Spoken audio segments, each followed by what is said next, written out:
Are you ready? Can Crush Us. It don't really get no better than this the podcast that you're looking for if you're really heavy into wrestling. Hosted by the Mark. Energy that's so amazing. Gotta keep it entertaining. Rep the Can Crusher Nation. Yeah, you know what's going down in the ring. Lights out when you hit a ding ding. Knock 'em out like boom, bada bing. Hold it down, you can crown me the king. Got a shout out to the Miz and Duke the Dumpster. We choke slamming everybody, power driving, hit 'em with a face buster. Yeah, this the show you need, and it ain't no need for waiting. Mark, hold it down for the Can Crusher Nation. All about wrestling and keep it entertaining. Can Crushers Wrestling Podcast. Time to break 'em, let's go. Yeah, Can Crushers. Yeah, Can Crushers. Let's go. Hi everyone, this is Ringside Rain and you're listening to Can Crushers Podcast. And now, here is your host, Mark the Mark Martinez.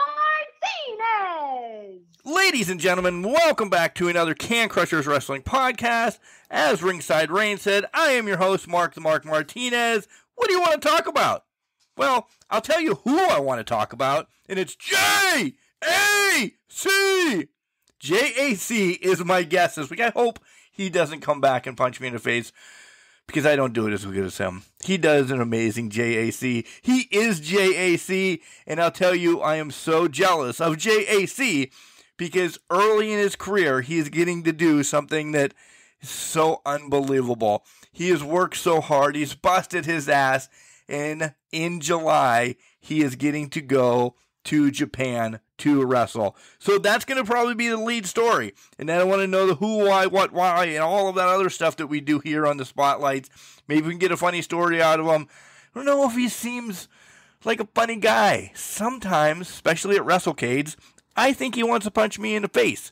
And we are on opposite sides of the whole Benton, what the hell do you call it, convention center.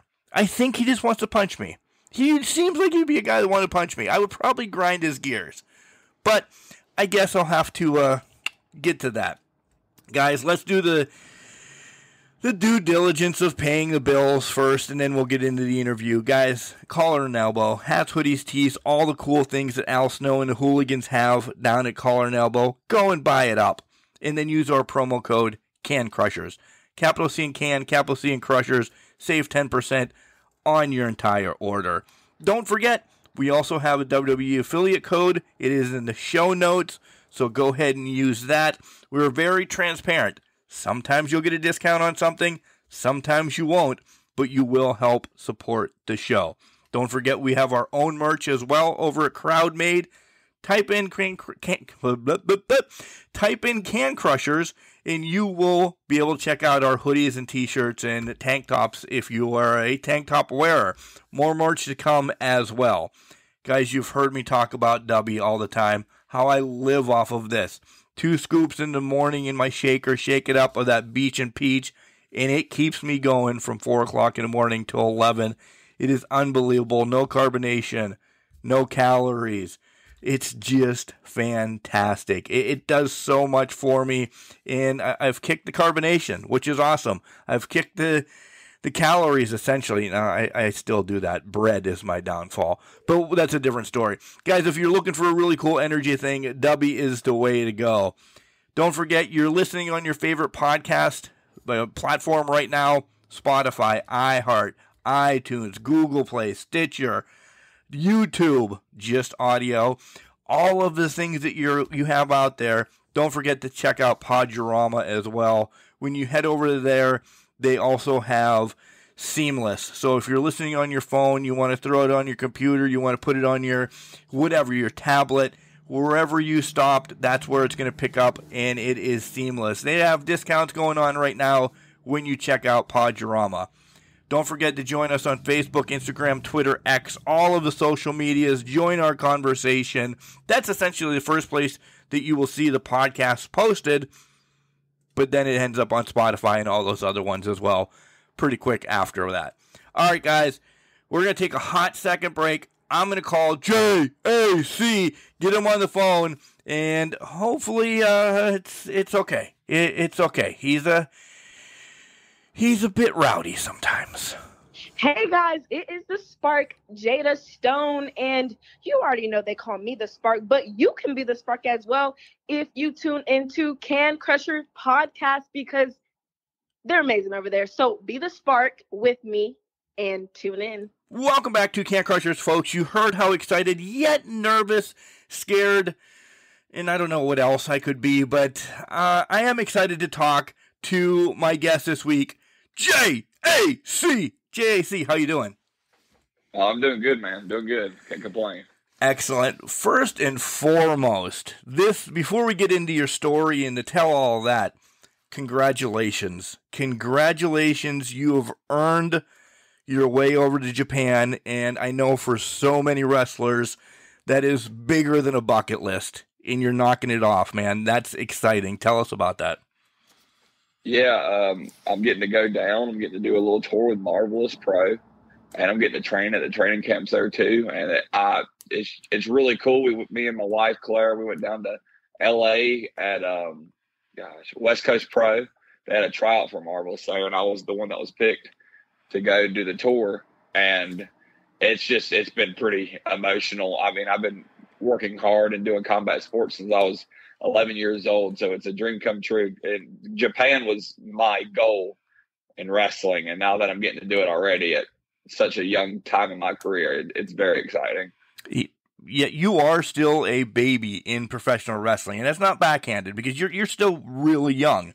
To get it this early, does that kind of give you a little worries, a little bit of a chip that you know that something's going on? It just makes me excited. I want to stay as humble as I possibly can about everything, because from other past experiences and other athletic stuff, you got to stay grounded and stay rooted so you can be good at something. And I know I got so much I still got to learn. But do I feel like I'm good at wrestling? Absolutely. I have to have confidence in myself. But is there a lot more I can learn? And I'm excited for this experience to learn. Yeah, 100%. So one out of how many? Because I thought when, just following you on social media, this, that, or the other, I thought maybe like 2 or 3, but I didn't know one. So one out of how many were chosen? And it's you. I was the only, there was a woman chosen, there was a male chosen, but I was the only male chosen. There was at least 65 of us, and there was a lot of really great independent wrestlers there. There was a lot of people from Booker T School, West Coast Pro, some DPW guys. So it was like a lot of who's who in independent wrestling, and it was pretty surreal when they picked me, because I was confident in myself and the performance I got to do. And then I was sitting back, you always second guess yourself. So I was like, I don't know, and then they picked me, and I got really emotional. So it was cool. Listen, I watch the AMLs on the pay-per-view, and then every year I make my way down to Winston-Salem for WrestleCade, and we'll talk more about that. But you drew me this year, and like I said, I watch you, but you drew me this year big time at WrestleCade, and I'm like, oh man, JAC is legit on the map. And I'm not saying this mean, JAC, but I'm like, you stood out at this year's WrestleCade. You really did. I appreciate that. Thank you. All right, so let's do a little bit of the rewind and get to know you and get up to this point, essentially. Who introduced you to this crazy sport? Mom, Dad, Aunt Sally, Uncle Joe? Like, how'd you find professional wrestling as a little guy? So when I was growing up, my dad always watched it, but I never really paid much attention to it. It just wasn't something I was interested in. I liked basketball, and I liked like weird horror films and stuff like that when I was a kid. So, but when my dad got sick when I was around 11 or 12 with MS, and he wasn't happy during that time period, like at all. And so I saw him smiling at something, and I was in the living room. So I walked into his bedroom to see what he was watching, and it was The Rock returning. And ever since then, I was hooked, because to see my dad smile in a time period where he didn't really do that, I was like, man, this is really special, And then I fell in love with the characters, and I fell in love with just WWE and in general. And then later on, I fell in love with all of professional wrestling as a whole. But yeah, that one moment hooked me immediately. So, since Dad smiled at The Rock, does he have a big part in your heart, or is he one of the people you don't like, or some of your favorites as well? Oh, I love The Rock. Yeah. Yeah. The Rock was, when I was a kid, was my favorite by far. It was The Rock and Brock Lesnar and The Undertaker. Those are the three. You're a big guy, so all of them fit perfectly. Perfect. Yeah. Yeah. Growing up, you said you were kind of into basketball. Anything else? Because I can spin. I've put this in my head, by the way, JAC, that I can spin anything into professional wrestling to get you ready. Because you knew once you saw The Rock, you knew your path from there. You just didn't know your path. Do you know what I'm saying? Oh, yeah. So I did amateur wrestling after basketball. I started amateur wrestling in 8th grade, and then I let it be like my main sport after that. And it really gave me an opportunity to learn what real work ethic is, because there ain't nothing in this world. And I say this to this day, and I've done some pretty tough stuff, but there's nothing that comes close to amateur wrestling. I would go every day to this gym after school at Combat Athletics and work out there between 4 to 5 hours as a kid.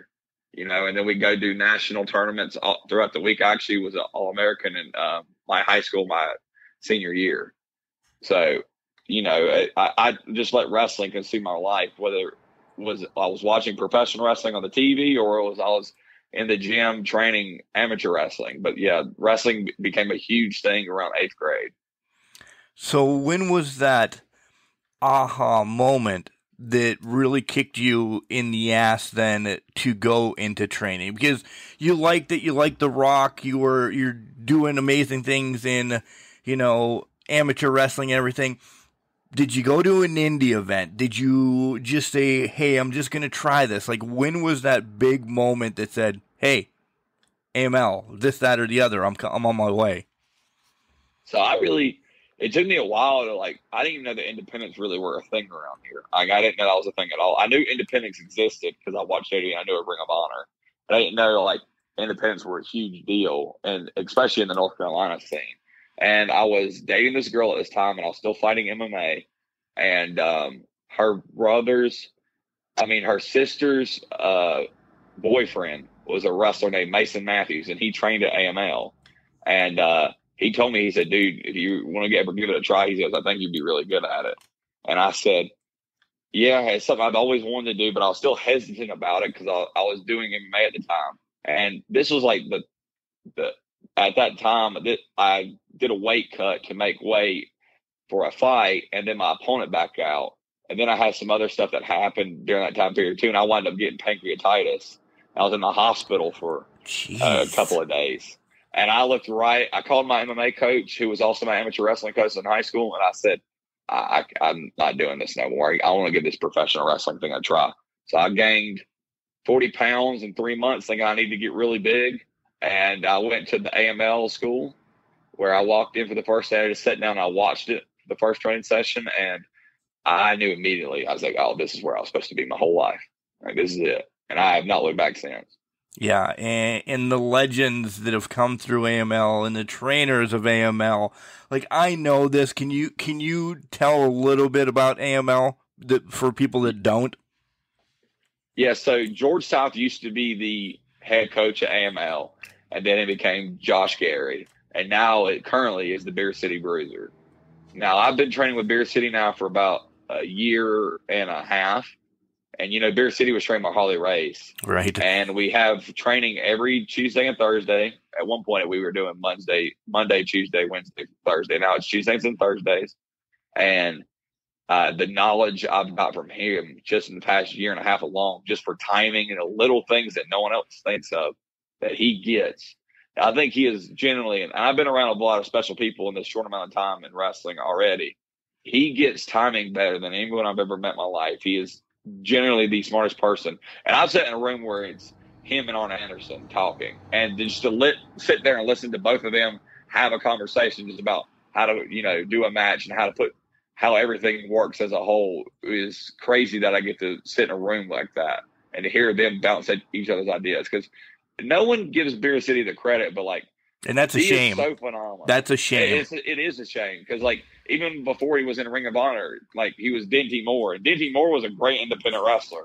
Right. Now, after Ring of Honor, he was a mainstream wrestler, and he's just so good. He's phenomenal. The lineage that you just said in those like 2 or 3 sentences between Arn Anderson, Harley Race, Bruiser, George South, wow, and that's all in your back pocket. So the world's yours, JAC. The world is yours, and I mean that with open arms and open heart, because that's the best of the best. It really is. And I get to have a close relationship because of AML with like Colby Carino, and with Colby, we get to talk to Steve sometimes too, and that's another great mind in the business. So we have all these connections with AML to all these people that are done this, like CW Anderson. Yeah. CW Anderson's been to Japan now at least 60 plus times. So I'm getting to now, learn stuff from CW. I'm asking a lot of questions. And where else in the Southeast am I ever going to get to learn anything? Where else in the United States am I going to get to learn stuff like that? I'm glad you corrected yourself. I'm glad you corrected yourself and said the United States, because you are not going to anywhere else. This is going to sound like a paid promotional thing for AML, and that it should come around November, but we'll pause on that. It might come back around. But AML it shouldn't even be considered an independent for what it does. It should be above some of the others that are pro wrestling or whatever you want to call it. They do that damn good. In your part of it. I think we're by far the best in the Southeast, and I think we rack up with all the promotions in the United States right now. I generally do. I think for the production quality we have, the level of high athletes that we have, from the age of George South to then you go all the way down to like a Diego Hill, who is an uppercutter who does some phenomenal stuff. I don't think like you can question that anymore. I think we are improving every single show, and we are the best, and we're trying to do that. Like, I have that attitude, and the locker room is just, we're a brotherhood, and we're trying to come together to put on the best show that we possibly can. And you guys do, month in, month out, everything that you do. If you have not subscribed to AML, go and find it, watch it. You will not be disappointed. But back to you. We've given Tracy and everybody enough goats for right now. But yep. Let's talk about your training. So you sat there and you watched the first one and cool and everything. And this is where I'll spin it. So you knew what wrestling was about from amateur, and you knew the cardio from basketball and all of this. But what was the hardest thing in pro wrestling for you to not comprehend, because that's a rougher word, but catch on to, essentially? I had to, the hardest thing is always trying to differentiate amateur wrestling from pro wrestling. And then also like rope running. It took me forever to be able to run the ropes right. And I still think I look weird doing it, but people tell me I look fine now, but and then timing, learning to slow down and take in the moment. Like, so many people want to rush through everything instead of taking that moment to like even just give a look to a kid in the crowd, that kind of stuff. Took me a while to really get. And the more like, and that's what I hate to go back to AML, but like opportunity to get to wrestle AML in front of large crowds that I get to wrestle there. That's an opportunity to learn to be bigger. And I didn't know how to be bigger until I got to do stuff like that, because you have to wrestle big to wrestle in front of 1,000, and then at WrestleCade 10,000 people, because that person in that very back row is not going to see you unless you're larger than life. And to get to do those opportunities there is really what's helped me get better. And I didn't get that stuff at the beginning.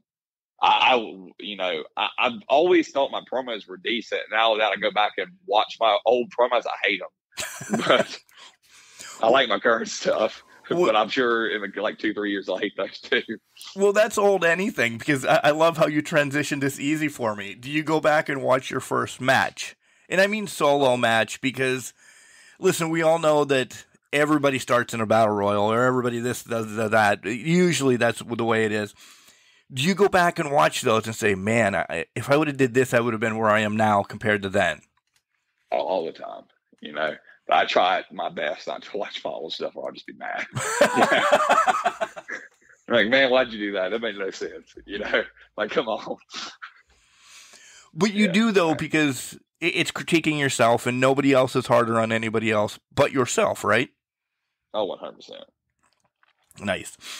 All right, so this is one of my favorite questions, and I pause you before you answer it. Who is JAC? And I'm going to give you 3 wrestlers. When I see you at WrestleCade or I see you on pay-per-views or anything like this is instantly who I think. Kind of know a little bit. One's going to be a gimme because of who you were trained by and everything like that. So I'll just leave that. Number 1, when I see you, Bruiser Brody. Boom, right off the bat. You're crazier than... Listen, we're explicit, so I'll throw it out there first. You're crazier than batshit most of the time. You're a lunatic. That instantly went to Bruiser Brody with me. 2, kind of the same line. You're a bigger guy. You're tatted up. Brody King. You move well. You just are a roughhouse. And number 3, clearly because he trained you and you can see some of his mannerisms in you, is Beer City. Yeah, I'd agree with that, with all that. All of them? Really? I hit 100% again. I haven't been hitting 100% I would agree with recently. that. I would say a little bit because I steal a lot from Terry Gordy too. I love Terry Gordy. Shit. A lot from Terry Gordy, especially Terry Gordy stuff in Japan. Who else? I love Bam Bam, but I get to be more of the good guy. You know, I get to do some Bam Bam stuff, but I try to be more Brody as the bad guy. Yeah. Well, who else? Gosh, but really, JC's just the batshit crazy heel that's not afraid to kick anybody's ass. You know.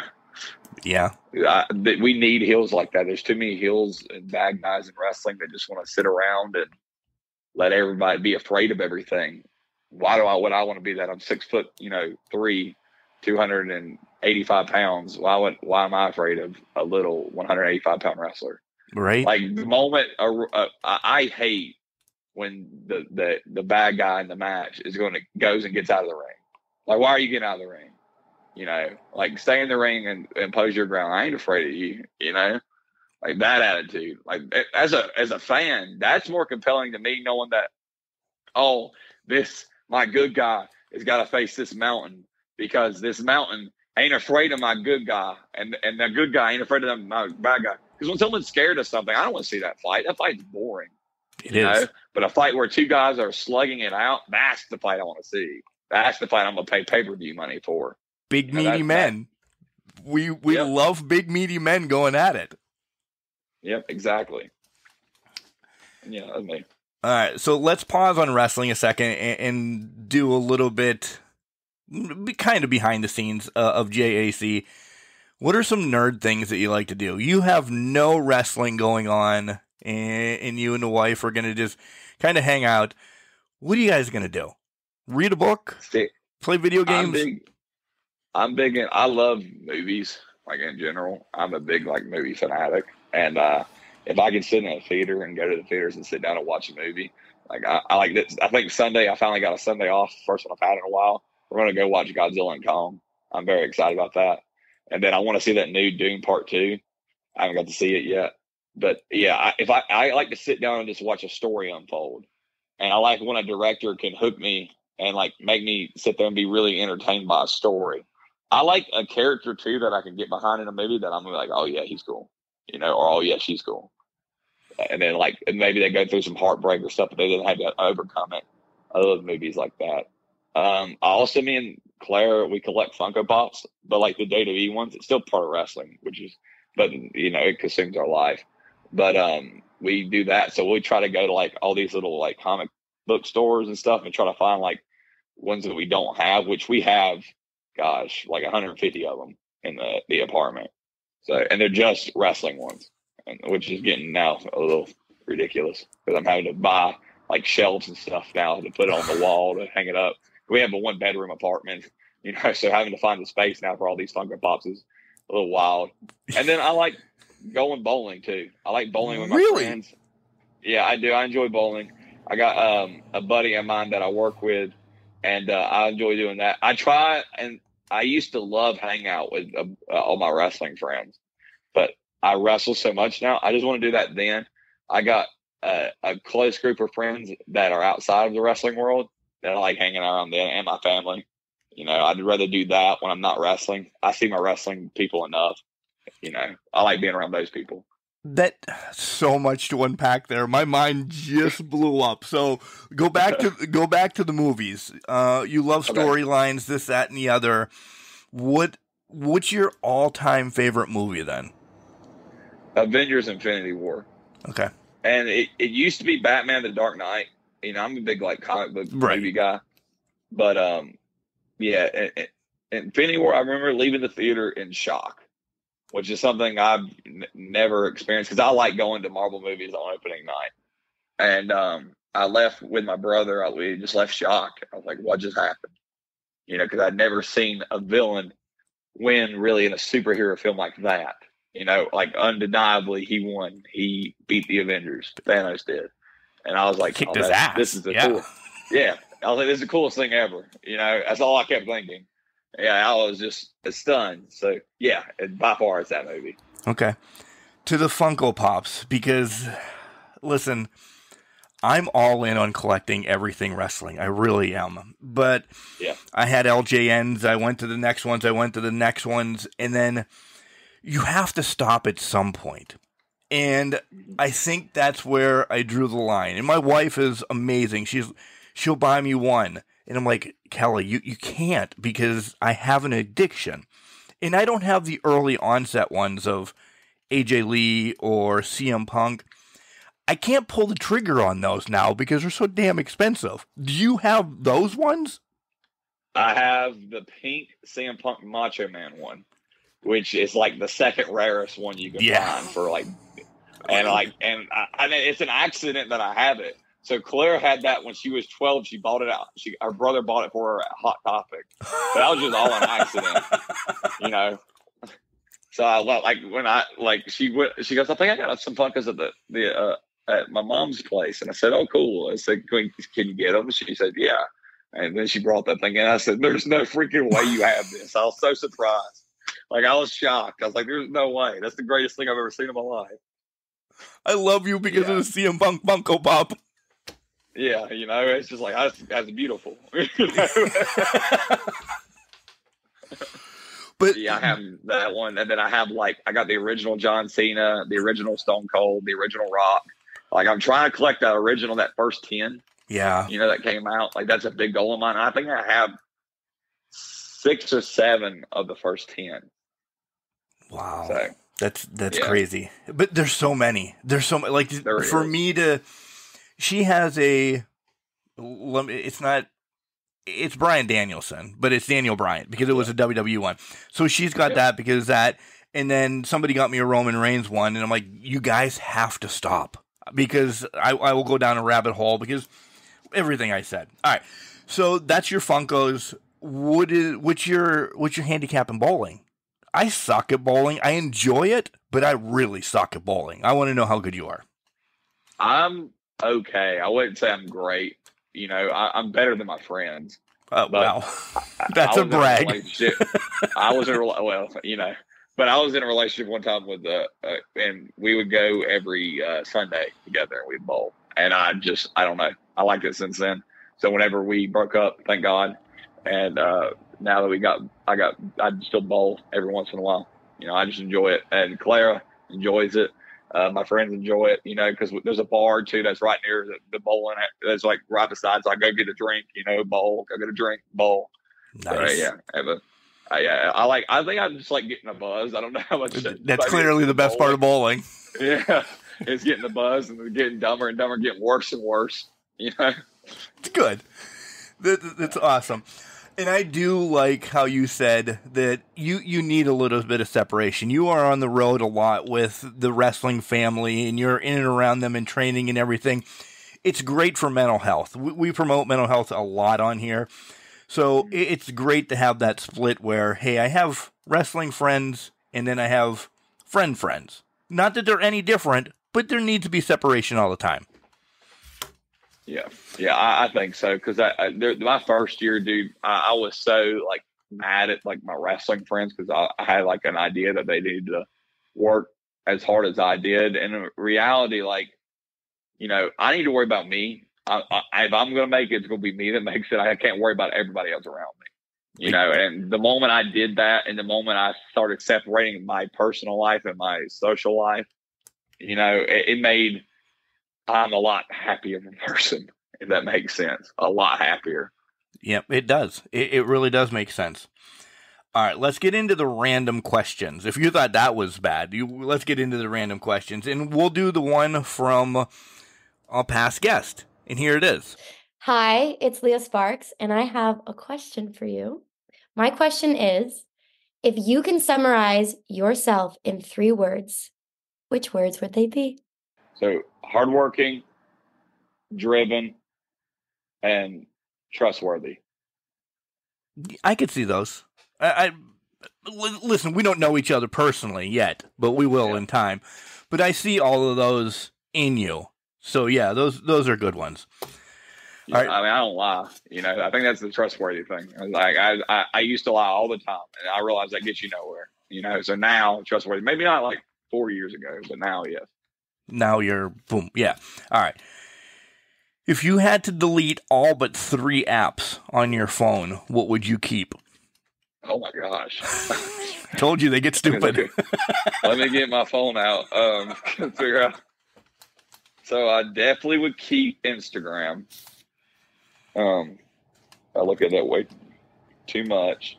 So is this kind of like call and text too, or they? Well, no, because that's your phone. Let's just. Okay. I should clarify this all the time because you're like the 3rd person that said that. Yeah. So if it's the call or text, that's your phone to me. I'm speaking of like Instagram or Snapchat or any of those ones that you put on there. Okay. Okay. So yeah, Instagram.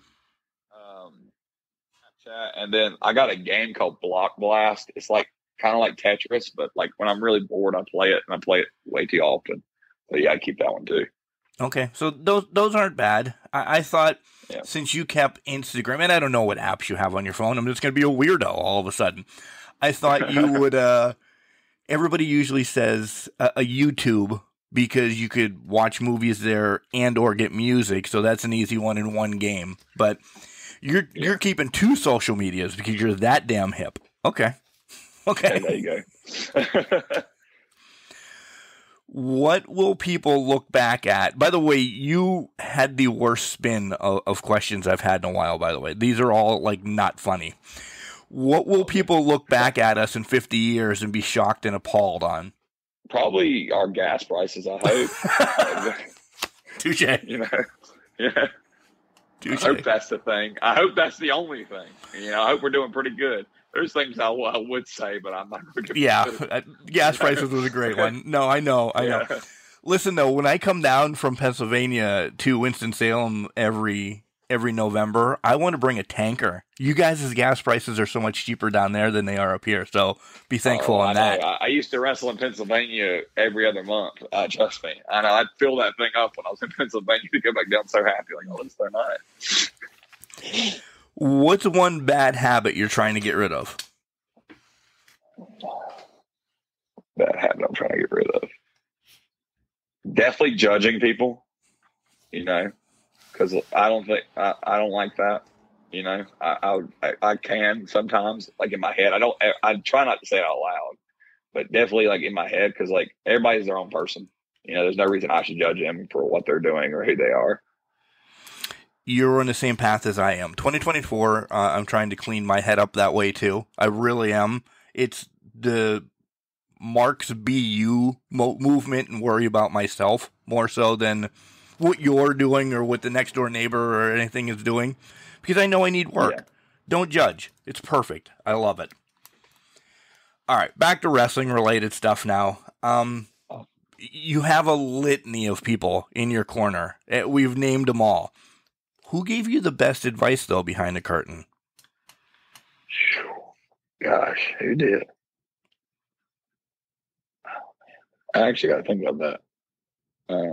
I don't know. I've got a lot, but I never really. I don't know. I don't think about it. I have a bad memory too. I'd probably Bruiser said something, but he's also said some dumb stuff to me too. So, like never about wrestling, but it's just something stupid. It is Bruiser actually, and I know what it is. Don't ever forget to be you. We kind of just said that. Yep. He said, you're here because They want you here for you. Don't ever be anything but you. Yeah. That's great advice. By the way, good job for patting him on the back and then throwing him right under the bus. Too. Yeah, I got to do that. By the way. Yeah, I got to. This is kind of the hardest hitting question that I ask because I really like, and you guys usually open up about it, and I love that. What would you change about professional wrestling? Because there's stigmas around it, and there's this around it, and there's da-da-da-da-da, and we don't need to list them, but you understand what I'm talking about. What would you change about it, though? Right now, what I would change is I would change that everybody could just be a wrestler. I wish we could go back to the 80s and the 70s. Because I think there's way too many people that are wrestlers that shouldn't be wrestlers. It's okay to be a fan. You know, I think that's lost a little bit. It is. It is a wrestling podcast that likes to get to know wrestlers and everything like this. If we could get back to kayfabe, honestly, I'd shut this down. I honestly would, because that is the best time. When I was growing up, shock and awe every week. You don't get that now. No, and it stinks because like I can't come on here and then not give it a little bit up because like The Rock and Roman Reigns are on TV going over all their backstage stuff, you know, and it's just like. You just sit there and sigh. It's like, well, you know, I'm going to be a phony if I don't, you know, now. Because the moment I saw Dax Harwood do it, I was like, okay, you know, I can do it too, you know. Right, yeah. So that was the eye-opening thing, yeah. I agree. And that's why... I always feel guilty, you know. I still feel guilty opening up about anything about wrestling. I get in the back of my head, I'm like, gosh, Bruiser Brody would be shaking his head at me, you know. I know. And I always look at Tony Schiavone is who I love. You know, Tony now does it in AEW with Aubrey and everything to do this and that. He didn't with Crockett in NWA. He was straight by the line and everything. And I'm like, all right, now that Tony can do it, I guess I can too, right? Yeah. I mean, we're in a society, though, where everything's known. You know, there's nothing that a wrestling fan doesn't know. Right. There are times that I still go to shows, especially in the South, that people think it's real, but it's so rare. You know, it's so rare. And what sucks is it is real. It hurts. You know, I hurt all the time. So it's like that irritates the crap out of me. Because it's like I know so many people that have been like long-term hurt, like Beer City, you know, with his hip. You know, yep. And then other friends of mine that have had people that died doing it. You know, and it's just like, people don't understand and never will. That the F word, not the one that we as truckers use all the time, but the word that no professional wrestler or fan likes to use, it's so false because whatever you want to say about professional wrestling, there's injuries, there's deaths. Even in small promotions that's in and around up here, one landing the wrong way of this or that, done. It's not, and I'll say it, it's not fake, people. It's not. So get that out of your head, without a doubt. So, yep. Okay. You're a big storyline guy, aren't you? Yeah, I am. Yeah. So what's your all-time favorite storyline ever? I loved when Brock broke the streak. People hate it. I loved it. And here's why. Look at what happened after the fact. Like, look at everybody that was made from Brock beating the streak. Roman Reigns, Seth Rollins, Drew McIntyre. Brock doesn't beat the streak. It's not as impressive. Brock beats the streak, then goes on to beat John Cena the way he beat John Cena. And then he sets up to make Roman Reigns a star, Seth Rollins a star, you know. And then probably the other one besides that would be, I really love the current one they just did. Roman and Cody and The Rock and Seth was phenomenal. I mean, I thought I never could, like, nothing would be better than Brock beating the streak for me, because that was I remember sitting up and watching my dad just be shocked and mad. And I was like, oh, that's the greatest thing ever. So I thought to myself. But then seeing what happened this past, like, what it was like maybe 2 or 3 weeks ago. Yeah, week and a half, but yeah. But seeing everything that transpired too to finish that bucket off and that part of that story, I was like, man, it was all worth it. It's been the good Roman Reigns champion for 4 years. You know, that's unheard of anymore. Yeah, and to be able to do all the things that he did in his story with it, because I believe his entire title run was a story. Now he's going to continue to do his story. This is long-term storytelling. Even going back to the Shield stuff with Seth, they did in that match. I was like, man, they're hitting on a whole new levels right now that they've never hit on. Yeah, that was cool. Really cool. By far one of my favorites as well. The whole thing. And I thought on our weekly show, we've talked about this a little bit.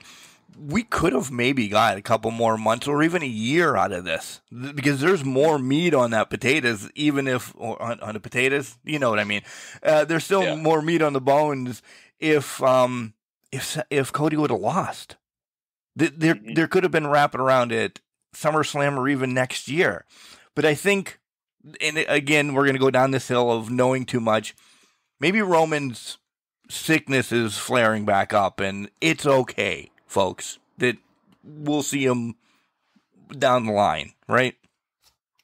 Yeah. I don't know necessarily if it's that. I think he is in recovery. I think I'm very excited about what they're about to do. The whole new bloodline stuff. Yeah. I said, man, when I saw Tommy Tonga show up at SmackDown, I said, oh, they're about to cook. You know, I was worried after watching Raw. Like, I thought they did some good stuff on that opening Raw, but I said, man, I hope they don't, because that Rock and Cody segment, I was like, man, this is not what it was. You know, it was awkward, and I was like, I don't know about that, you know, for a TV viewer. And then, but I will say, I tuned in the Raw. I watch the clips always from Raw and SmackDown, but I never actually watched the whole thing all the way through. That's the first time I've watched a Raw in 3 or 4 years. You know, okay. I tuned in. I was like, I have to watch. That's what I said. I said I gotta watch all of it. And I was watching as a fan. You know, that this past Raw, and I was like, okay, well, I don't know about that, but then SmackDown. Oh my gosh, the moment Tommy Tonga showed up, I said, oh, they're ready for the next thing. Like, this is the next big thing. I'm so excited. I'm going to SmackDown. It's in Pittsburgh this Friday, so I can't wait to see what continues from that. But let me ask you, because there's so much going on with what was handed, what do you, as a fan, what do you think Rock handed Cody? Everybody was saying it was the watch. Mm-hmm. That I don't think it was the watch, because then after the press conference, like the day after Mania, had the watch. Right. I as a fan, I really don't know. I was so confused. I was like, I don't know why he could handle that and make Cody that upset. You know, I do think it's probably something from Dusty's, because I think they're going to correlate that somehow. But it's not the watch. I don't know what it would be, though, honestly. We've come up with it. It's Dusty's Hall of Fame ring. Oh, wow. Yeah. Yeah, I like that. Yeah. That'd be cool. Yeah. I don't know how The Rock got it, essentially. We know Cody had it because before Dusty passed, Cody had it. Did Cody have to pawn it to help start AEW or some crazy wrestling story or whatever that we'll all hook, line, and sinker and buy it? But yeah, we came back around that it's Cody, it's Dusty's Hall of Fame ring is where we are. We're crazy. We don't know. Or I like that. Or it's a lighter because Cody's bus caught on fire. Oh yeah, that'd be cool. That would be even better. I think I'd like that better than the ring. Yeah. Crazy. That way he's like attacking his family then. Yeah. You know, and now The Rock's just insane. Yeah, that'd be cool. I like that one. So you've answered one of my questions. How much wrestling do you watch? Do you trickle over AEW as well? Do you watch some of that? Clips or whatever you want to watch? Yeah. I watch it on YouTube. I try to watch their matches when I see they did Minoru Suzuki versus Edge, I had to watch that. Yeah. I mean, Adam Copeland, but I had to watch that. And then I think Kaneshite, I can't ever pronounce his name. Right. We say Okada. No, not Okada. Kaneshite Tanahashi. Oh yeah. I think he is one of the best wrestlers in the world right now. He is so good. His match with Ospreay was insane from the the Greensboro show they did. It was just, yeah, he's. I don't know why they don't use him more. Honestly, I really don't. That's AEW scares me, Joe, just at the pace they go. Because I heard who's the guy from OVW? Anyway, he's a respected veteran in the business. Like he said on a podcast the other week that he thinks someone, if they keep going at the pace, Al Snow. Oh, he said someone's going to die, and I was like, he's one of our sponsors, and I couldn't think of who you were talking about. Yeah, but I was sitting there thinking, I was like, yeah, you know, I'm worried about it too. Like the stuff Darby Allin does is scary.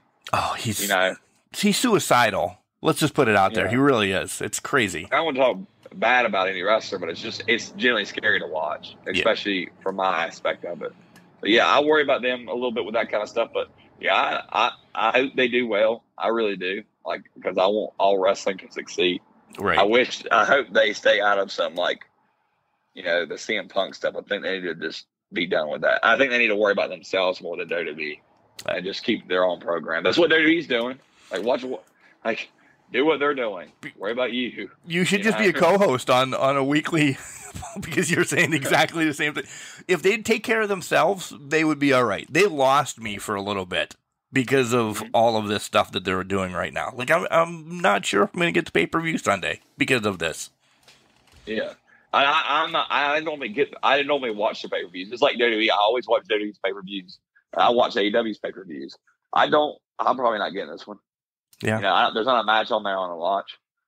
Ospreay and Danielson is the only thing that sells me right now. Yep. Yeah. And even that, I'm like, yeah, I'll watch it, but then I can watch that one on like TikTok live when someone streams it illegally. You know? Not that we condone that here in Can Crushers, but no, we do not. But that's what I'll be watching. Right.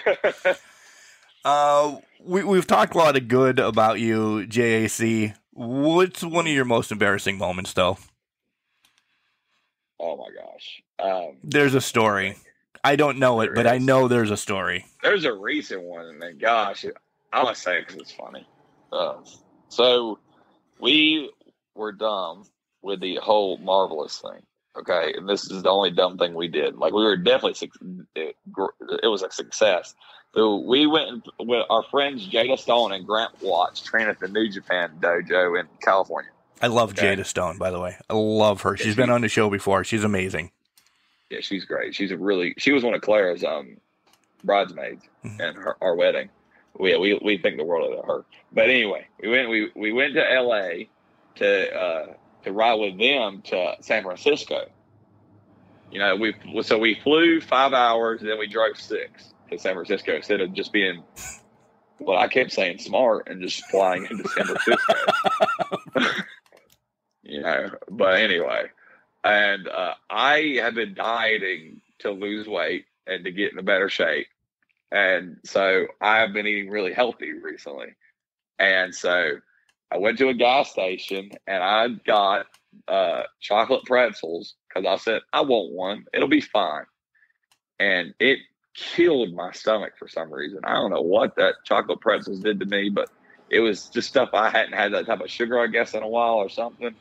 And my stomach, I had gas the entire trip. Poor Jada was miserable.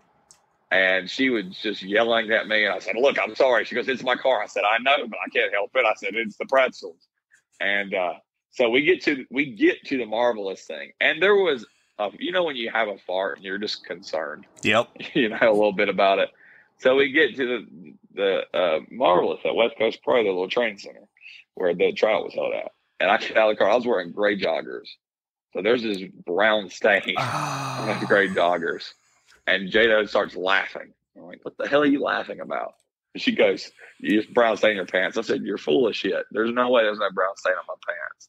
And then Clara doesn't lie to me. She goes, no, Jesse, there is. I said, please tell me we packed more clothes. And she said, yes, we did. And I ran into the little food mart they had beside it and changed really quick. But yeah, that was pretty embarrassing. I'm glad I didn't walk. I'm glad Jada caught it before I walked in there and made a fool of myself, or we might be having a different story today. First impression, you're not going to Japan. Yeah, like he can't even handle his food.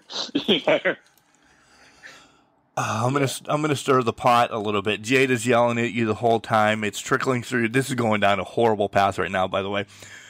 It's leaking through your pants. She does know that it's in her seats now, right? No, we have not had that conversation. She said, I drove a good bit of that night, and she sat in that seat, and I was just sitting there kind of looking at her every once in a while, like, yeah, she's going to know, you know. Well, no, we did not talk about that. All right. Listen. I hope she hears this podcast. Oh, she's getting tagged in this podcast, so don't worry. I will text her as soon as I'm done with this and saying, make sure you listen to the podcast. So, at the beginning, we talked AML, this, that, and the other thing. What does WrestleCade, that whole weekend in Winston-Salem, mean to you? Because as a fan, there's nothing other. I've never been to a WrestleMania, and I don't know if I want to be, honestly. I don't. Because what WrestleCade does, a bigger promotion can't do what WrestleCade does. What's it mean to you as a worker and, listen, as a fan, too? I see it, for me as a worker, I see it as the whole year is built up. We work hard for that one moment all year. You know, and I try to always have a better year than the year I had before so I could be in a better position on the card than I was the year before. Like my first WrestleCade, I was in the Rumble match they have on Sunday at the AML show. Yep. My second WrestleCade, I was on the Saturday Battle Royal, and then I was in the Rumble again on Sunday. And then the one this past year, I had a legit match on both days. You know, and that was the goal. And now this next year is to have an even higher quality better, you know, keep making them up, like better matches each time. And so WrestleCade to me is our WrestleMania, especially in the independents and especially for AML. That's our moment to go out there and show everybody in the world, because there's people applying from the world, that hey, we are we're it. We're the promotion. Come watch us. We're going to show you how great we are. You know, and to be there with and it's always great to be around friends I haven't seen in a while, because I always see a bunch of people. Everybody's there. I'm hanging around people that I generally love and love to talk to and get to go hang out at the bars after the show with. Right. You know, and it's pretty surreal to be, you know, sitting there drinking a Jack and Coke right next to Abdullah the Butcher. You know, like that's like, where else in the world am I going to do that? So yeah, WrestleCade's amazing. The amount of legends that show up for WrestleCade is wild. Well, that was every year. That was my next question. Do you get a little starstruck from some of the people? Like my big was Abdullah this year. Like I spent 20 in it. I don't want to bother everybody. Like I'll throw my card out and say, "Hey man, I really want to talk to you on the podcast, this, that, or the other," something like that. Yeah. I couldn't get away from Abdullah. Like I just, he was talking and I'm just drooling on him. He's just telling stories and I'm like, yep, you can tell me, you could be reading me the Bible, you can read a phone book. I'm just listening because there was something about Abdullah and I'm like, yeah man. And there's a line behind me. I'm like, shit, Mark, get out of the way. Let the other fans enjoy it too. Yep. Yeah, he's so cool. I don't get struck by anybody anymore. Now I am wrestling Nick Mimoff next weekend for AML. Yep. It's going to be me and Zuka versus Nick Mimoff. I want to see how that happens because he was my dad's favorite wrestler when we were watching WWE. So like as the the guys that were on the roster, he was my dad's favorite. Nice. And so it's pretty surreal to be doing that. My dad's going to get to watch me wrestle, you know, his favorite wrestler during the time when I started watching wrestling, which is pretty cool. And but yeah, I don't know. Ever since I had a tryout with WWE back in 2021, and ever since that, I haven't, because I met Triple H, you know, and I met Samoa Joe then, right. And that experience and getting to talk with Regal and realizing, okay, after that experience, I said, okay, this is a job. And yes, this is fun, and the people consider it a hobby too. But to me, this is a job. This is what I do to make my extra money, to make money that helps put food for this nice apartment me and Claire have. Yeah. So while I'm the biggest mark, clearly by my Funkos and the amount of Japan and the amount of all Japan stuff that I watch, I'm still, when it comes to like me and the business and me doing it, I don't, they're just my peers to me. That's such a great way of putting it, though. When you're at home by yourself, you can mark out because no matter what. Listen, wrestlers are marks, but to keep it at home is cool. When it's business, because as we said before, the lineage that you come from, essentially, that whole North Carolina thing is unbelievable, and that's all in your back pocket. So I love that you keep business. Cool. Yeah. You got to. I mean, I get to text George South, right? Who was one of Ric Flair's favorite wrestlers on a weekly basis. He texts me and prays for me, and then we talk for a second.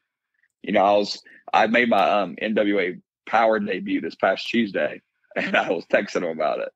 And stuff like that is just cool and surreal. Because like when else do you get to talk to a 40 to 50 plus year veteran?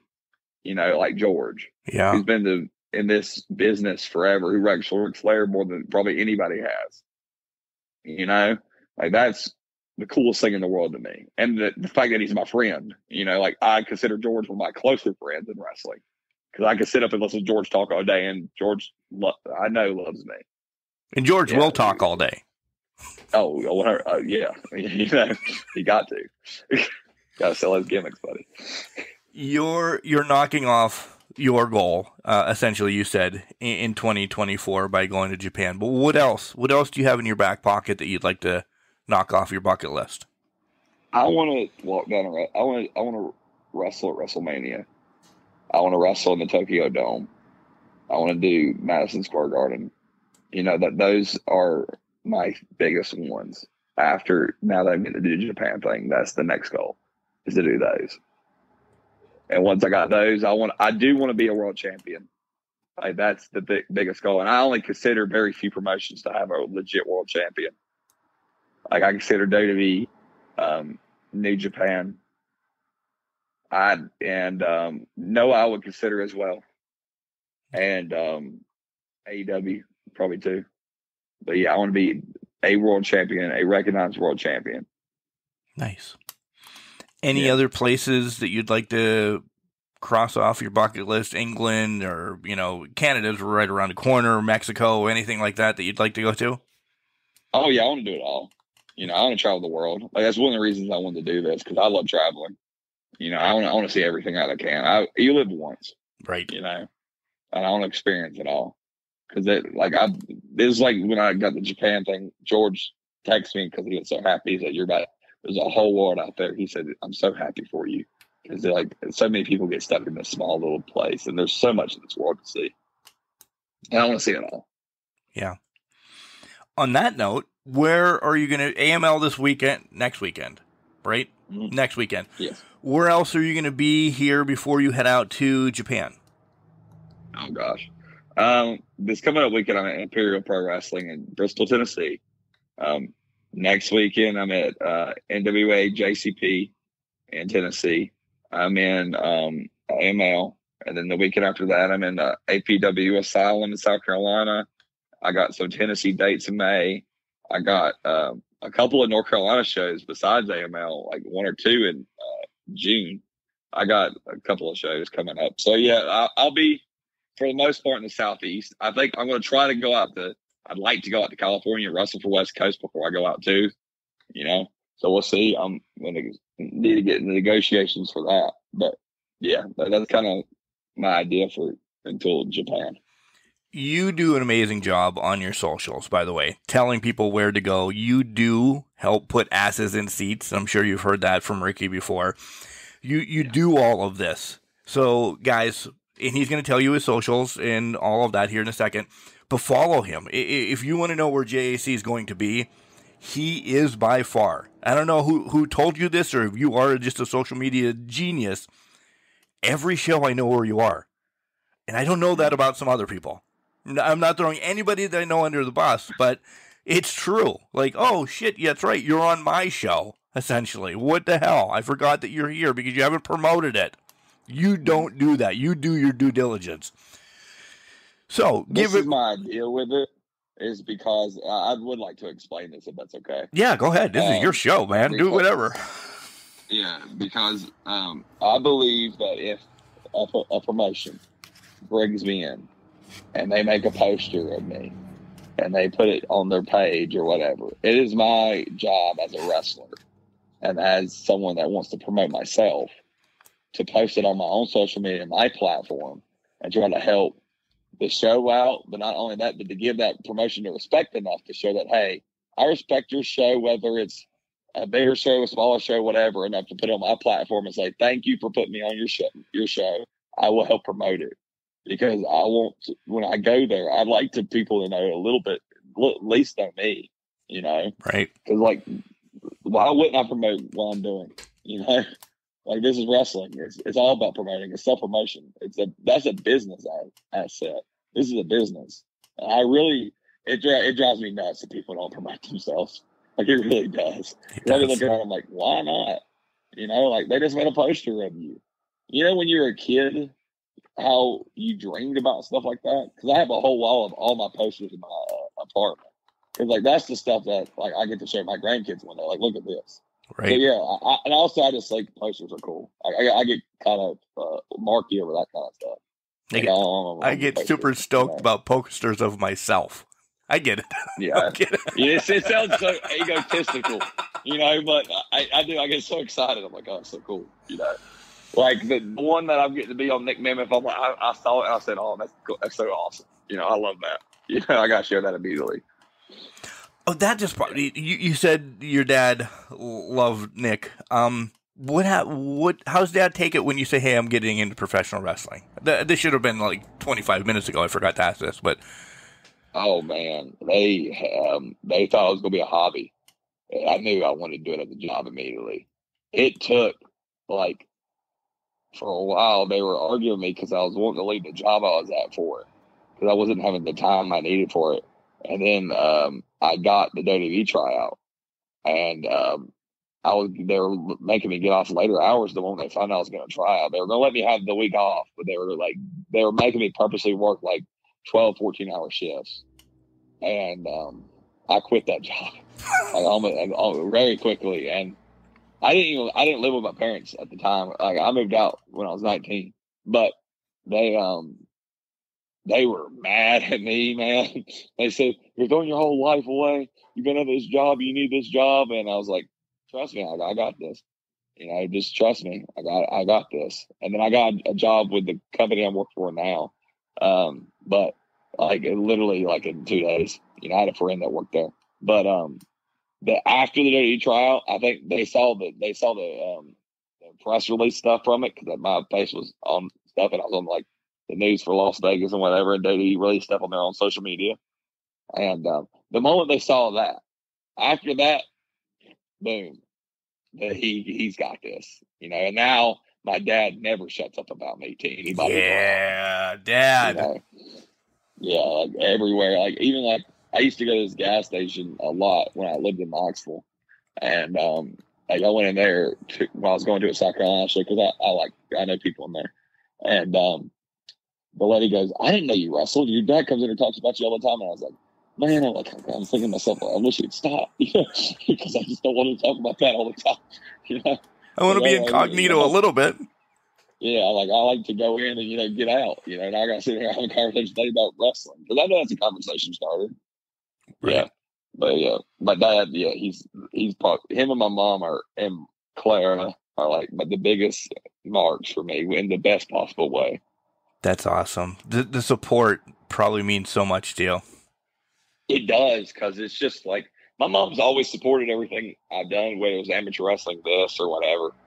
But like him, like getting that full support for him means everything. It really does, because I don't know, I just want him to be proud, you know. I get it. All right. Last question, then I'll let you do your socials and sell some merch and anything else what you want to do. Dream match. Who, where, and what stipulation? Hey, I got like 2. That's Can all I right. do 2? Yeah, you can. You could do 20. I don't care. Hell yeah, that would be great. But no, Samoa Joe is one of them, and just a regular. Like I just need a regular match. I just want to wrestle Joe, and where it don't matter. I just want to wrestle him. It'd be cool to do it in a big arena. It'd be cool to do it. Honestly, I'd like to do that at the Greensboro Coliseum. Okay. Because that's where I watch WWE shows at, and just to wrestle in that Coliseum would be cool, to wrestle in the place that I grew up like thinking it was the greatest thing ever. Yep. And then Gunther, because I think he's the best wrestler in the world right now. And me and him, I think he's phenomenal. I think we just would tear it down. I like to do that at WrestleMania. Yeah. I'll put a caveat on the Gunther one. I think it needs to be like a 60-minute Iron Man. I know it's 2 big guys going 60 minutes, and that's unforeseen for 2 big guys to go 60 minutes, but that would be amazing. That'd be awesome. I'd love that. All right. Yeah, that'd be great. This is your time. Spill whatever you want to spill. Give your social, sell some merch, all of that. We'll tag you anyway, but go ahead. Awesome. You can go follow me on Instagram, Twitter, TikTok. Don't add me on Facebook. I'm not going to add you at JC is a bad man. And then you can also, I kind of have a YouTube channel. I'm going to start doing a podcast of my own eventually on it. It is Jesse's World. You can go follow that and subscribe to that.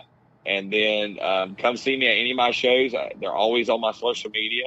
You want to find my new shirts? I got some Godzilla JAC shirts coming out like Friday.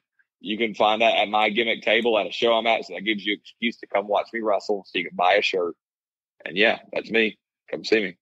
Yeah, JAC, this has been a blast. Thank you for sharing your story.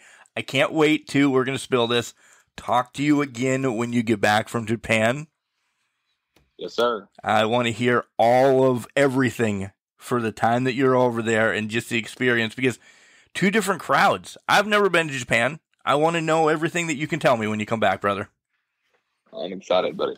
What's up, guys? This is Jared Fritz, official for the NWA, and you're getting Ref Fit with the Can Crushers podcast. So I guess I have to apologize because I didn't know Al Snow's name in the interview. And, collar and elbow, hats, hoodies, tees, all the cool things that Al Snow and the Hooligans have down there. Use our promo code CANCRUSHERS to save 10%. Yeah, I forgot his name when JAC and I were talking. How do I do that? I don't know. You know the brain of Mark. It doesn't work.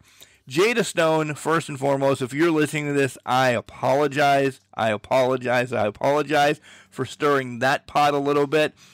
But guys, this was all about JAC, and what an amazing one human being. I love the openness and just the way he talks about the professional wrestling business and what it means to him. Business, friends, all of that. And if you haven't watched anything at JAC, God forbid, get out of, the basement, turn it on, watch his stuff. He's going to Japan, 1, for a reason. 2, he will be a heavyweight champion, a world heavyweight champion, because I'm telling you, and just everything about him. I loved how open he was and just the stories that are out there with him. And I can't wait.